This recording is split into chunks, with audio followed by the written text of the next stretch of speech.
When we cook things, we transform them.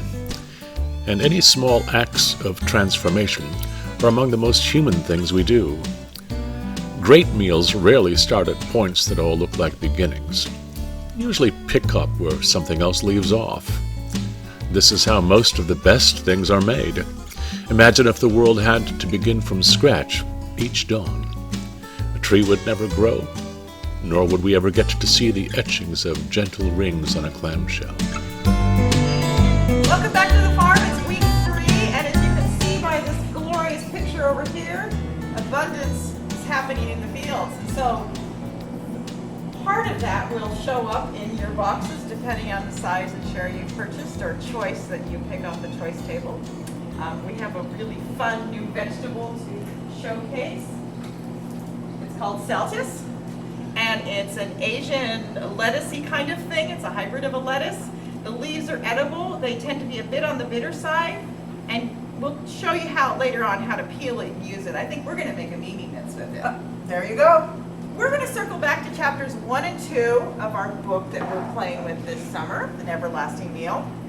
Chapter 1 talked about boiling water, and we're going to capitalize on the steam of that boiling water in our big kettle here to prepare potatoes for our potato salad. And there's a reason why we're steaming them versus boiling them. You want to tell them why? When you steam your potatoes, you will actually get more of a firm potato pieces. Instead of by boiling, sometimes you'll find that they kind of fall apart and disintegrate a little bit. So this is what's going to hold their shape when you do that.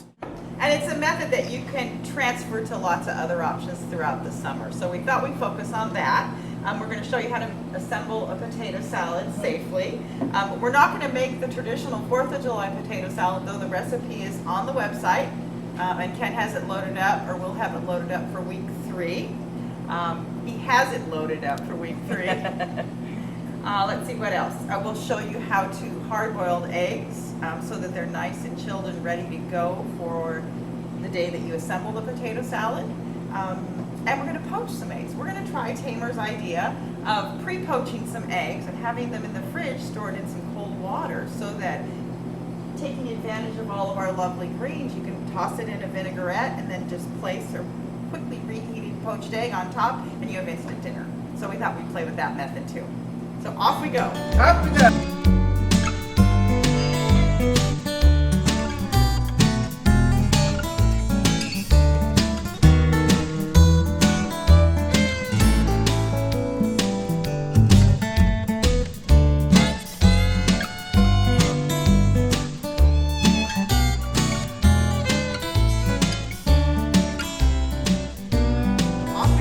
Up we go. I think we'll start, Nikki, by dicing the potatoes. Okay. So I like, I brought my knife. yeah, I mean, you can get your knife and we'll get going. I used to teach 5th grade kids how to deal with roly-poly things. And so the first thing you want to do is get rid of the roly-poliness. And now you have something safe. Here, Ken, move this. Now you have something safe to work with. You've got a flat surface. So we're going to take it through like this, and then we'll just dice it like this. And those are reasonable sizes for a potato salad. Sometimes you get a really big potato, and cutting it in half and then laying the flat side down is going to give you pieces that are too large. So I will then cut it in half again and then lay it on its side, and then take a couple of longitudinal slices, and now we get a more uniform dice. You do want them fairly consistent so that as they steam, they're all done about the same time. I have learned to make a habit of taking a big spoon and stirring them periodically because the ones on the bottom in a steamer tend to cook faster. I finished chopping up the potatoes, and this is probably 6 pounds of potatoes. It's a little more than the recipe calls for. You can double it up. I figure if you're going to make a mess and make potato salad, make a thug. It lasts for days in the fridge if you're lucky enough. So we're going to take this and we're going to put it in the kettle over. And we're going to bring this up to boil. We're going to cover it. There's no water actually touching the potatoes. So we've got the potatoes in the pot. Just turn the heat on underneath. As soon as that comes to a boil, we'll put the timer on for 10 minutes. And then I probably will go back in 5 minutes and stir it just a little bit with one of my big spoons that I like to work with. Okay, we are lucky enough to have some fresh herbs this time. And they're out there in the U-Pit. Some of them are available now. You may have some left over from last week. And so we're going to have fun using them. And again, the smell in the kitchen just from this alone, you don't even need to have garlic and onions on the stove. And we're going to have some fun with this as far as you can use it in your mince. We can put it in your potato salad or one of your variations of potato salad. And I'm just kind of cleaning them up here. So we have a little sage. This is a little oregano.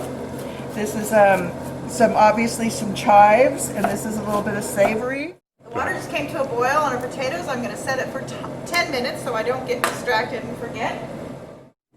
So part of what makes this process or this method a little different is that we, for all the variations, we marinate the potatoes in essentially a really strong salty vinaigrette. Salty because it's going to cover a lot of potato ground. But what we'll do, the day before we're going to serve the potato salad, we're going to hard boil the eggs, and we'll show you that in a little bit. We're going to steam the potatoes. When those potatoes come out of that steamer, they're going to get tossed in that stainless steel bowl over there. And it will also include minced purple onion, and then the recipe for the vinaigrette that goes on top. And we take those hot potatoes and onions and vinaigrette and just stir it all together. The heat of the potatoes will soften the bite of the onions. Yes. But also, then the potatoes will pick up more of that flavor, so you're less apt to be dumping salt and all kinds of other things on it the next day. And then you just stick all of that in the fridge and let it cool out. The next day when you get ready to assemble, you've got cold hard-boiled eggs. You got your potatoes. So you can put those together safely, and then all the other, whichever variation of the potato salad you want to create. We're going to assemble the vinaigrette that's for the potato salad. And I have 3 of these in my kitchen. I use them for all kinds of things, but usually the reason I have more than one is that one is generally on the countertop and holds the salad dressing for the week. Our house is cool, so I don't even put it in the fridge. That way it's ready to splash on anything. So what I put in here are 6 tablespoons of red wine vinegar. I've put the salt, the pepper, and the mustard. Check the recipe. Don't be afraid to go a little heavy on the salt on this one, because again, it's going to be covering a lot of potatoes. And then we've got olive oil.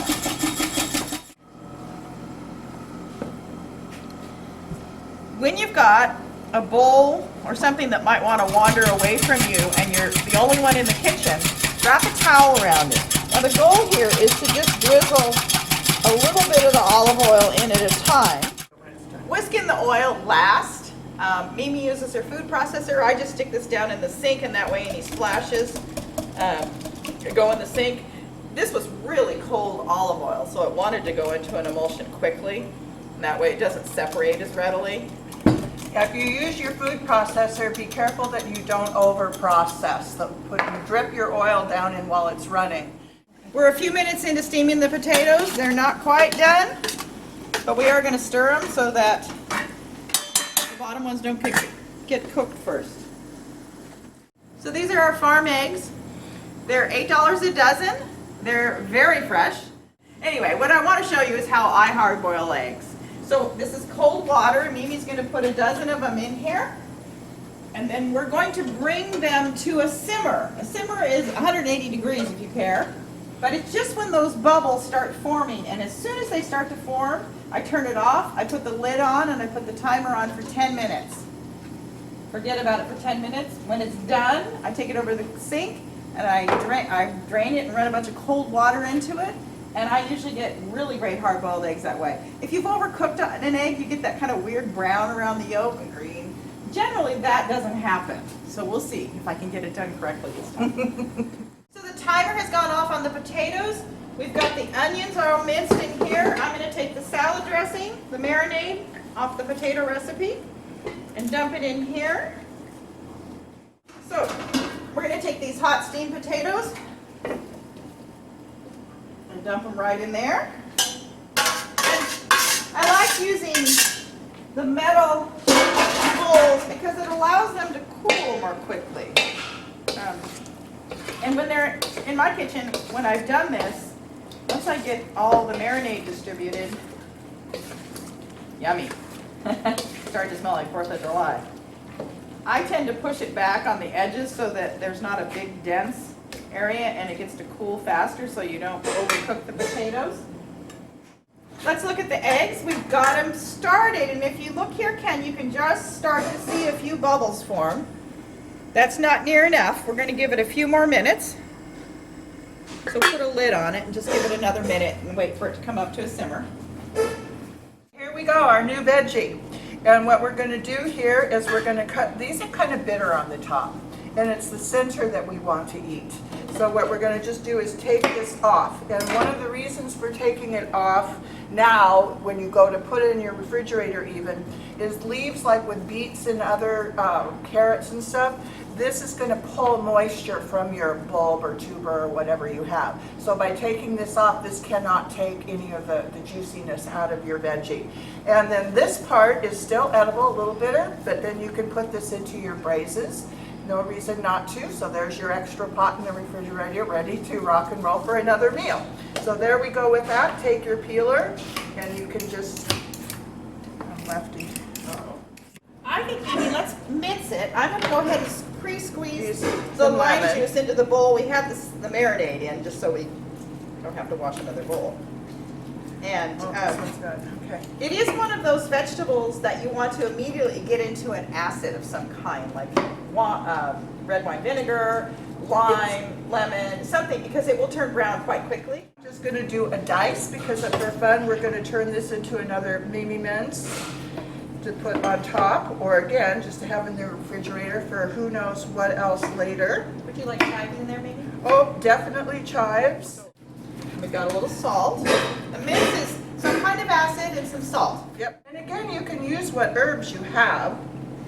So, you know, it's great with thyme, it's really good, a little rosemary if you like that. If you do use sage, just be careful, sage is a very strong herb.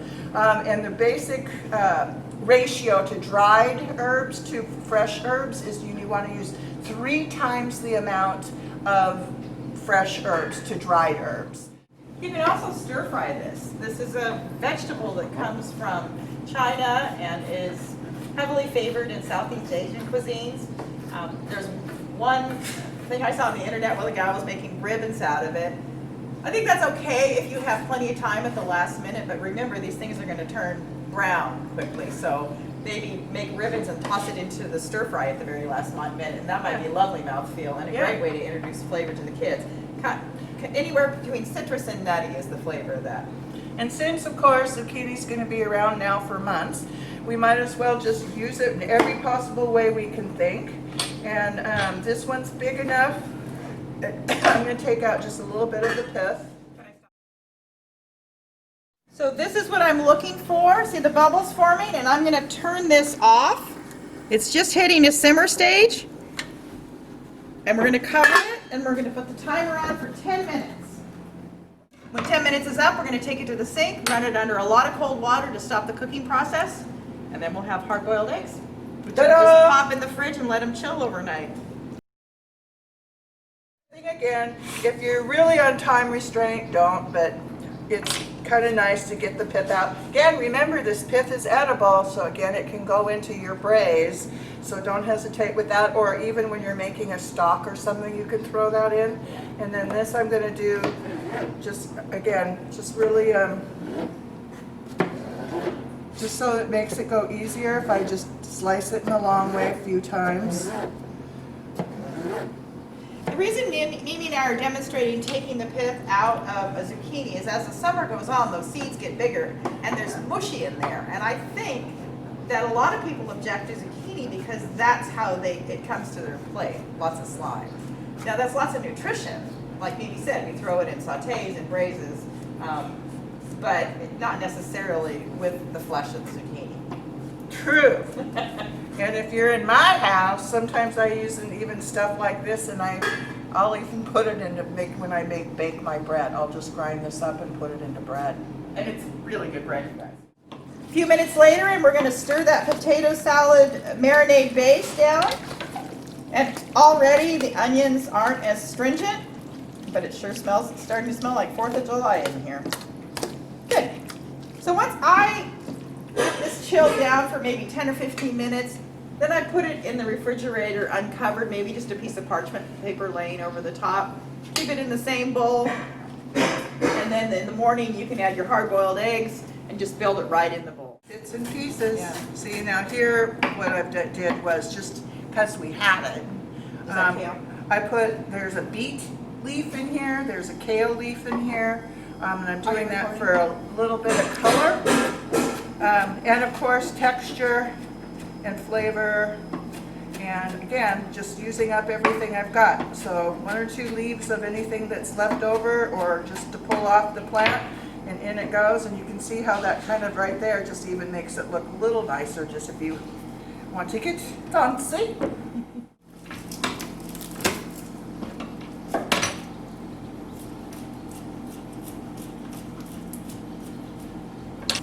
Yeah, perfect.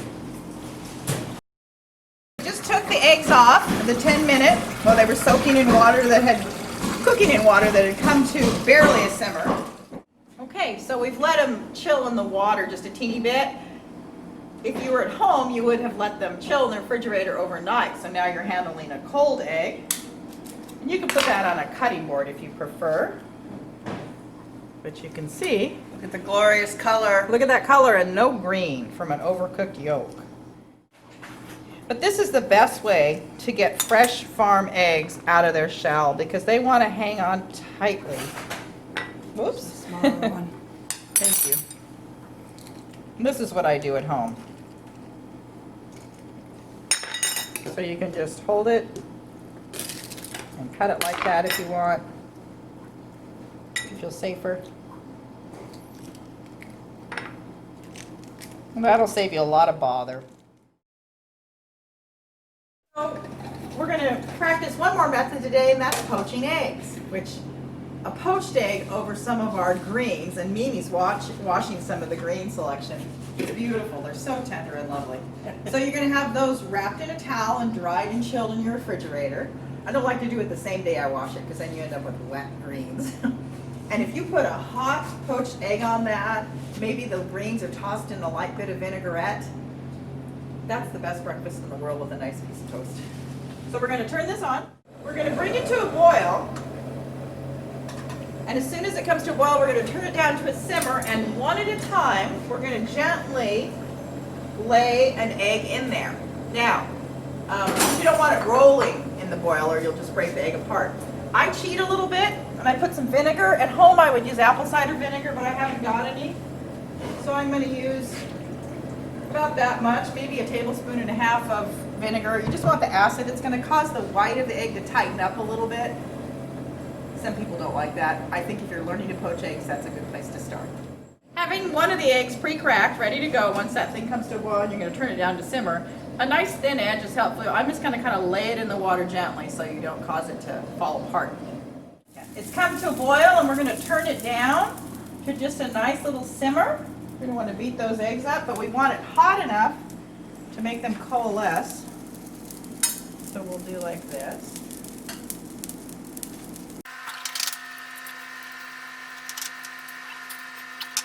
So we're going to put the timer on for 2 minutes, Mimi. All right. And let them just simmer in there gently. If you see it coming up to too much of a boil, turn it down. And about halfway through their cooking process, I like to roll mine over. I'll show you what I mean by that when we get there. So when the eggs start to tighten up like they are, I like to just roll them over. There you go. You want to keep them at a simmer. I want to see some bubbles in there, but nothing rolling. Okay, so we're going to have some fun here with a breakfast or a lunch here. And we just made a simple vinaigrette, ones that we may have made a few times or whatever you have. And I am going to just put a light drizzle. And of course you can use tongs. We're here in the farm, so I'm going to just a really light toss. Our tongs have disappeared. That's okay. Just you don't want to drown the greens, so it's as simple as that. You can put some fresh cracked pepper on top. I don't have fresh cracked down here, but Eggs are just about done. okay. Just a little toss. And then what we can do now is we're going to put some of our mince along the side.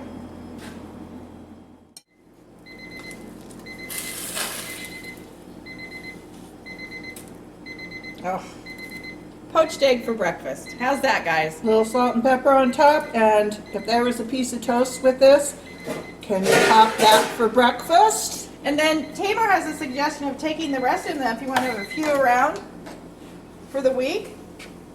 Put them in a bowl, and I'm going to store them in cold water. And then her suggestion is just dip them in for a few seconds into some hot water, and then you've got instant poached egg. Perfection. Here's tomorrow morning's breakfast and the next day. And so this would be, I would probably put a little parchment paper over this and put it in a cold part of the fridge. Yes! Because we cooked quite a few potatoes, Mimi had a great suggestion. This might work in your household too if you've got different palates you're feeding. If some people want to have traditional 4th of July potato salad with hard-boiled eggs and pickles and all the other accoutrements that you throw at it, then you've got this all ready to go. And then in the meantime, another bowl, we're going to make a Greek potato salad. This is going to get some Kalamata olives, some feta, and some minced up greens that we got in our box this week. So we're going to add some hefty scoops. I don't want too much of the brine, but about 1/2 cup. And I cheated this time and bought the minced up ones. Normally in my house they have pits in them. You have to work for them. And then feta. And this was in a brick. I would probably break it up, but I have a hunch it'll break on its own. And we'll give it some more on top. And then Mimi minced up some chives. Can I have that oregano that you? Yes.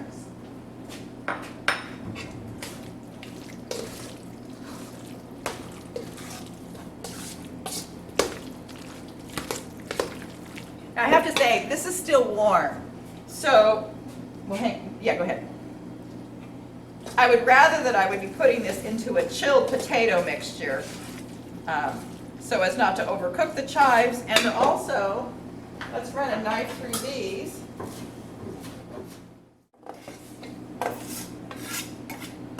And one of the things you can do when you plate it is you could have some pink onions, purple onions marinating in a little bit of vinegar and have those on the side for people who might want a little more crunch and a little more bite. But there's your Greek potato salad. Like so. Feta on top, you think?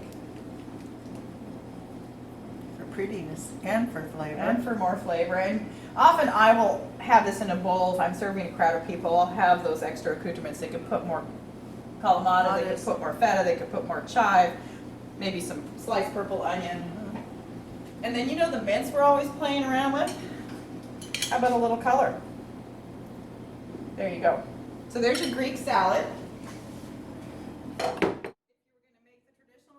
If you're going to make the traditional one, this would be chilled, these would be chilled. You'd open up those hard-boiled eggs just like I taught you to do earlier, and then fold those in and add whatever necessary. Pickles. Pickles. I like a little jalapeno pepper juice, but that's, you know, me. Likes it hot. And then whatever mayonnaise you think is necessary. There's already powdered mustard in here to give it a little bit of pop. But you can add whatever your favorite family item is. When the kids are growing up, they love old-fashioned American black olives. So I like putting celery in mine. So this is just 2 variations of about a dozen that you could do now with your potato salads. hey everyone, happy 4th of July. And be good to your